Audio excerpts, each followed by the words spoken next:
नमस्कार साथियों, आर के बी एजुकेशन एकेडमी में आपका स्वागत है। मैं आपको 9 से 12 तक की जो हिंदी है उनका व्याकरण है उसको पढ़ाने के लिए आया हूँ। इसमें सबसे पहला टॉपिक मैं समास लेने वाला हूँ, जो कि आपको प्रतियोगिता परीक्षा में और 9 से 12 तक जो प्रश्न समास से रिलेटेड है वो यहाँ पे मैं आपको समझाने वाला हूँ। तो चलो आज से हम शुरुआत करते हैं। समास किसे कहते हैं या समास की परिभाषा। तो समास की परिभाषा और उसके भेद अपन यहाँ पर जानेंगे। समास शब्द का अर्थ। समास दो शब्दों से मिलकर बना है, समास प्लस आस। सम का अर्थ होता है संक्षिप्त और आस का अर्थ होता है कथन। इस प्रकार समास दो शब्दों से मिलकर बना है, सम प्लस आस। इसका अर्थ होता है संक्षिप्त कथन। यहाँ पे लिखा हुआ है समास का अर्थ होता है संक्षिप्त कथन, करण या संक्षिप्त कथन। संक्षिप्त कथन जो हम संक्षेप में कहते हैं उसको बोलते हैं संक्षिप्त कथन। समास की परिभाषा। समास दो शब्दों को मिलाकर एक नया शब्द बनाते हैं तो उसे हम समास कहते हैं। अर्थात शब्द निर्माण की प्रक्रिया ही समास कहलाती है। एक बार और, दो शब्दों को मिलाकर एक नया शब्द बनाते हैं तो उसे समास कहते हैं। अर्थात शब्द निर्माण की प्रक्रिया को समास कहते हैं।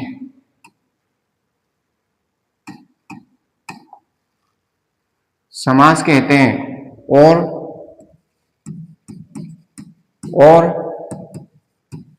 बनने वाला नया शब्द सामासिक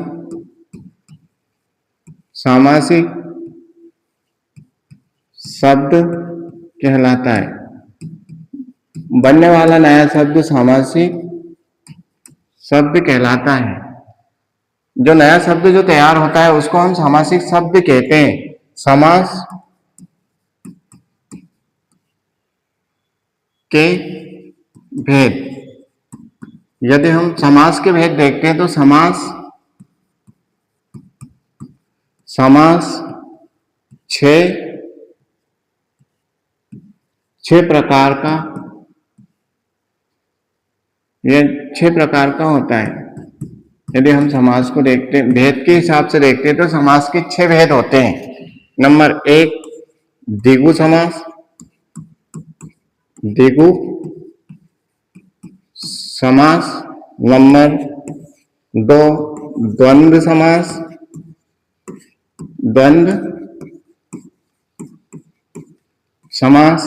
नंबर 3 कर्मधारय समास। कर्मधारय समास। नंबर 4 बहुब्रीहि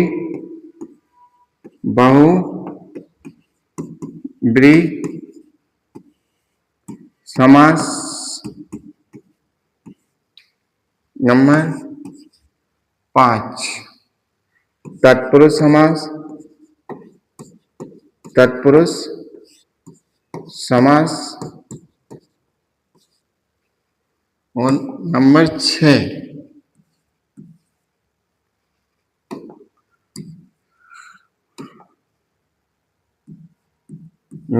में है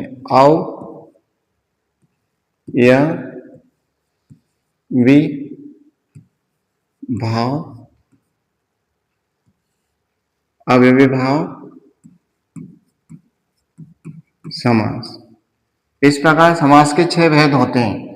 तो मैं सबसे पहले आपको द्विगु समास की परिभाषा लिखाता हूं।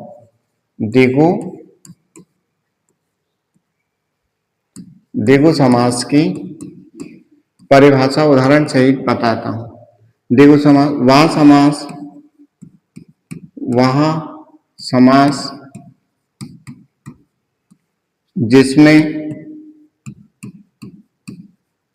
जिसमें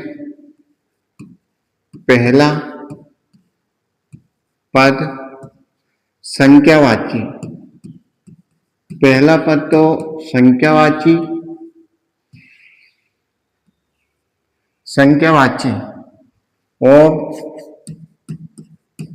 और दूसरा पद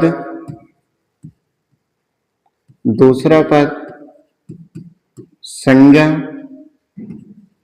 हो, अर्थात पहला पद तो संख्या प्रकट करे और दूसरा पद संज्ञा का ज्ञान कराए, संज्ञा हो उसे, अर्थात संज्ञा का ज्ञान कराए उसे हम द्विगु समास कहते हैं, द्विगु समास कहते हैं।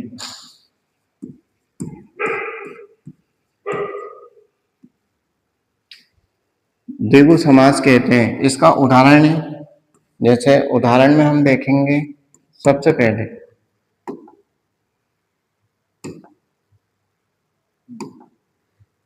जैसे कि 5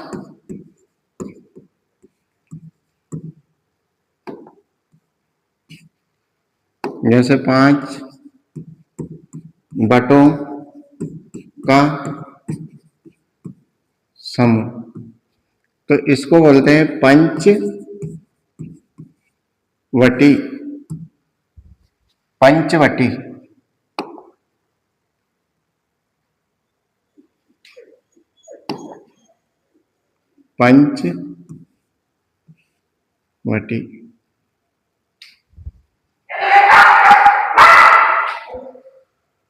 चार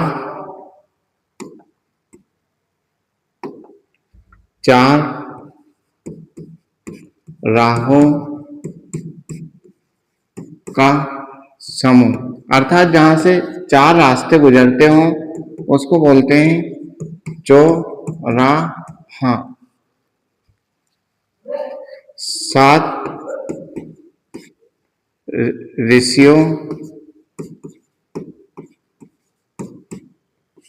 ऋषियों का समूह,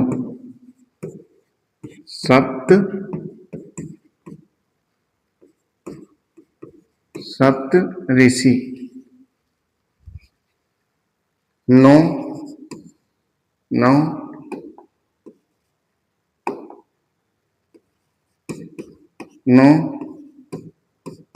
रात्रियों का समूह या समाहार, इसको अपन बोल सकते हैं, तो इसको बोलते हैं 9 रात्रि। इसी प्रकार अपन आगे चलते हैं। 700 दोहों का समाहार, अर्थात इसको बोलते हैं सत्संग, अर्थात जो सत्संग जिसमें 700 दोहे सम्मिलित किए गए हैं उसको हम सत्संग बोलते हैं। इसी प्रकार अभी मैं आपको समझाऊंगा, जैसे कि 5 है तो 5 बटों का समूह, 4 राहों का समूह, 7 ऋषियों का, 9 रात्रियों का, और यहाँ पे हम देखते हैं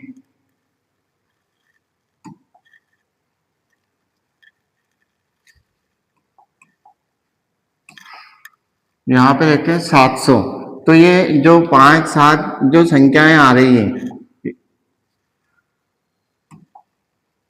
ये 5 वटों का, 4, 7, 9 और 7, ये तो हो गई संख्या, और ये समूह ये समूह आपको संज्ञा या स्थान का ज्ञान करा रहा है। जहां पर कोई व्यक्ति या वस्तु है उसको हम संज्ञा कहते हैं। तो 5 जो संख्या है, प्रथम पद तो संख्यावाची हो चुका है और दूसरा पद संज्ञावाची है, अर्थात संज्ञा को प्रकट कर रहा है। तो ये समास में वही परिभाषा मैंने आपको बताई है।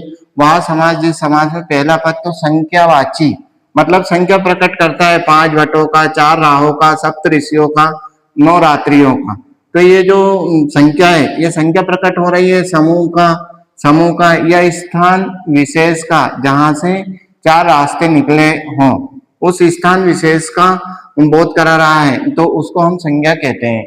तो वह समास जिस समास में पहला पद संख्यावाची, दूसरा पद संज्ञा, उसे हम द्विगु समास कहते हैं। आपका ये परिभाषा और उदाहरण आपका यहाँ पर क्लियर हो चुका है और आप भी लगभग समझ चुके होंगे। अब अपन आगे की ओर चलते हैं। दूसरा है द्वंद्व समास। द्वंद्व समास वह समास जिसमें दोनों पद प्रधान होते हैं, उसे हम द्वंद्व समास कहते हैं। इस समास में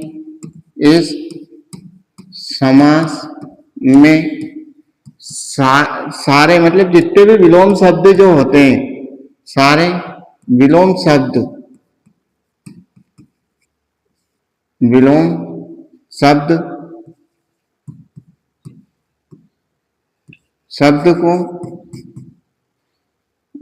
शब्द को शामिल कर सकते हैं। अर्थात जितने भी विलोम शब्द होते हैं वो सारे ही द्वंद्व समास के अंतर्गत विलोम शब्द शामिल होते हैं। अर्थात जितने भी विलोम शब्द हैं वो सारे द्वंद्व समास के अंतर्गत आते हैं। और इसमें योजक चिन्ह का प्रयोग होता है। इसमें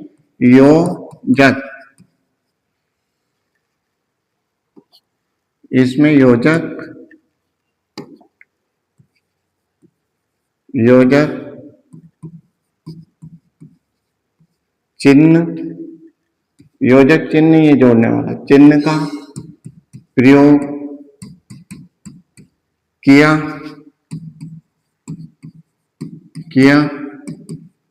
जाता है।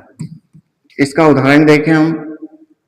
एक बार और मैं परिभाषा आपको बता देता हूं। वह समास जिस समास में दोनों पद प्रधान होते हैं तथा जिसमें सारे विलोम शब्द शामिल होते हैं और इसमें योजक चिन्ह का प्रयोग होता है, वो द्वंद्व समास के अंतर्गत आता है। इसका उदाहरण है, द्वंद्व समास का उदाहरण यदि हम देखते हैं, द्वंद्व समास का उदाहरण में सबसे पहले अपन देखते हैं रात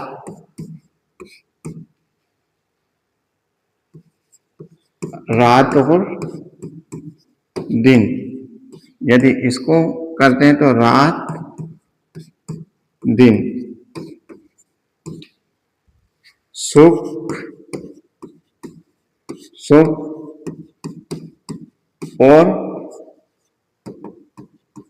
दुख।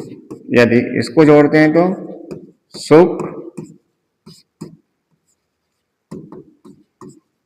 दुख, लाभ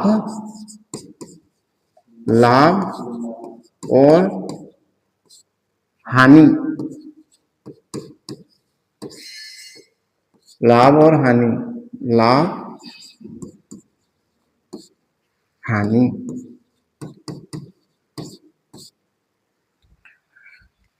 इस प्रकार अपन आगे चलते हैं।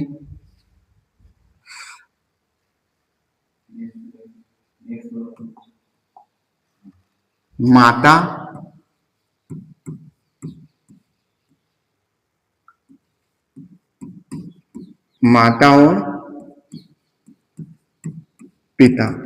माता पिता। यदि यहां पे देखें अपन धरती और आकाश,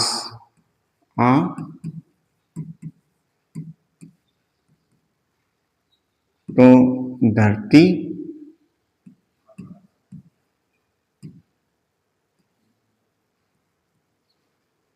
धरती आकाश,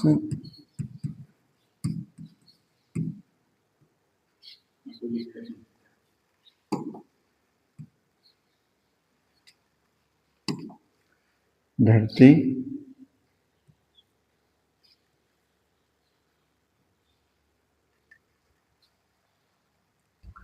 धूप और छांव। धूप छांव।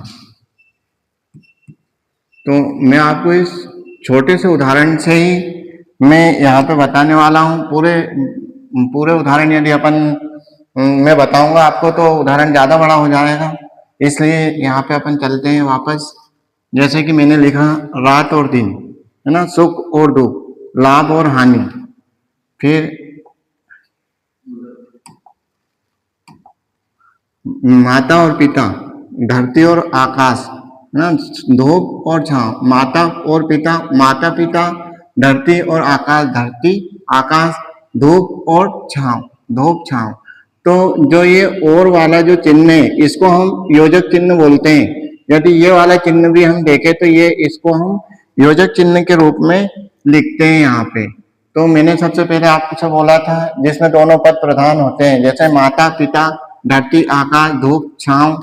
और यदि उधर पीछे भी अपन चलते हैं, रात दिन, सुख दुख, लाभ हानि, अर्थात अर्थात इसमें दोनों पद प्रधानता लिए हुए हैं और इसमें जो योजक चिन्ह का प्रयोग किया गया है और इसमें जो जितने भी शब्द आ रहे हैं वो एक दूसरे के विलोम हैं।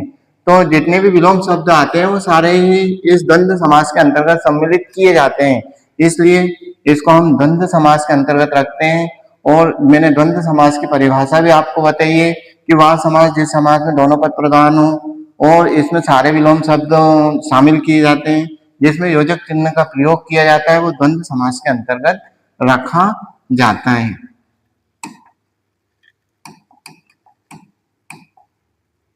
यहाँ पे भाई और बहन, भाई और बहन, इसको भी अपन रख सकते हैं, भाई बहन। पति, पति और पत्नी,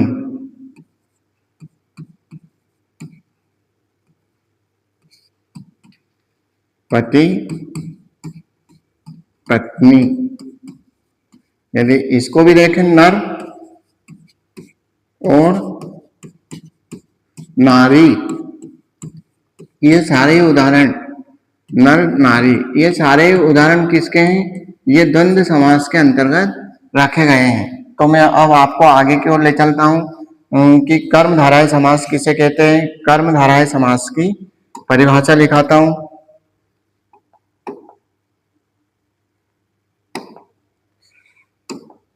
यहाँ पे कर्म धाराएं समास,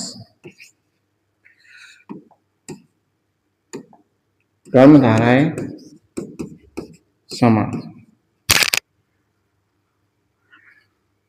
वह समास, वह समास,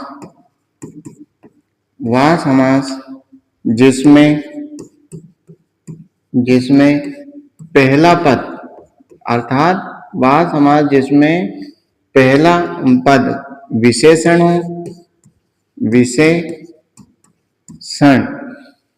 विशेषण का अर्थ होता है विशेषता प्रकट करने वाला, विशेषण और दूसरा पद विशेष्य हो, अर्थात उस विशेषता के कारण उसकी प्रसिद्धि और ज्यादा बढ़ जाती है, तो उसे हम विशेष्य कहते हैं। विशेष्य हो उसे कर्मधाराएं, कर्मधाराएं समास, कर्मधाराएं समास कहते हैं। एक बार और मैं आपको समझाता हूं। वह समास जिसमें पहला पद तो विशेषण हो, विशेषण अर्थात विशेषता प्रकट करे, और दूसरा पद विशेष्य हो, अर्थात उस विशेषता के कारण उसकी प्रसिद्धि अलग ही हो, उसकी पहचान अलग बनती हो, तो उसे हम कर्मधाराय समास कहते हैं। इसके उदाहरण पे हम जाते हैं आगे।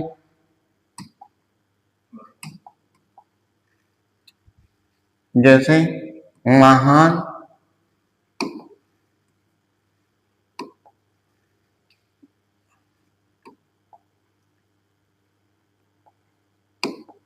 जैसे महान है जो पुरुष, पुरुष तो बहुत है, लेकिन जो महान है उसको हम क्या बोलते हैं? महापुरुष।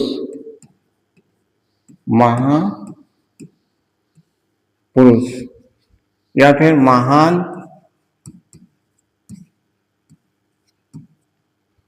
है जो जो आत्मा, इसको बोलते हैं अपन महात्मा।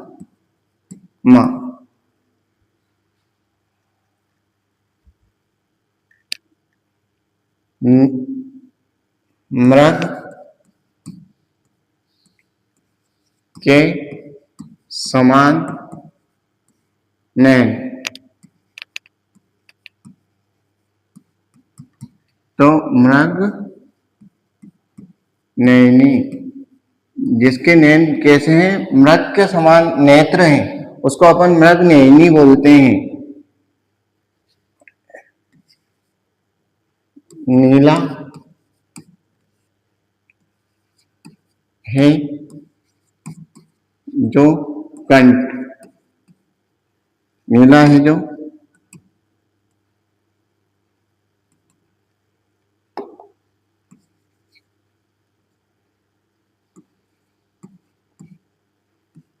अर्थात नील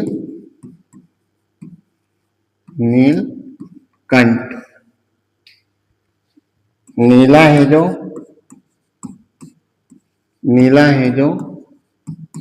कमल, कमल,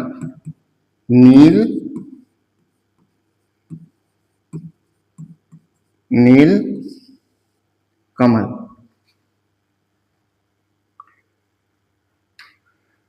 घन के समान, घन के समान श्याम। इसका अर्थ यहाँ पे ये निकल रहा है, अर्थात जिसका शरीर काली घटा के समान हो उसको बोलते हैं अपन घन श्याम। ये दोनों उदाहरण में आता है। जैसे कि यदि अपन बोले बहुब्रीहि समास में, तो बहुब्रीहि समास में भी इसको रख सकते हैं, लेकिन ये कर्मधारय समास के अंतर्गत आता है।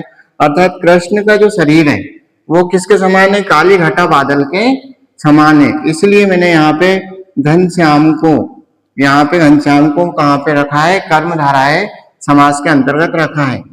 तो महान है जो पुरुष, महापुरुष, महान है जो आत्मा, महात्मा। मृग के समान नैन, मृग नैन। नीला है जो कंठ, नीलकंठ। नीला है जो कमल, नीलकमल। घन के समान श्याम, घनश्याम। कमल, चरण कमल, चरण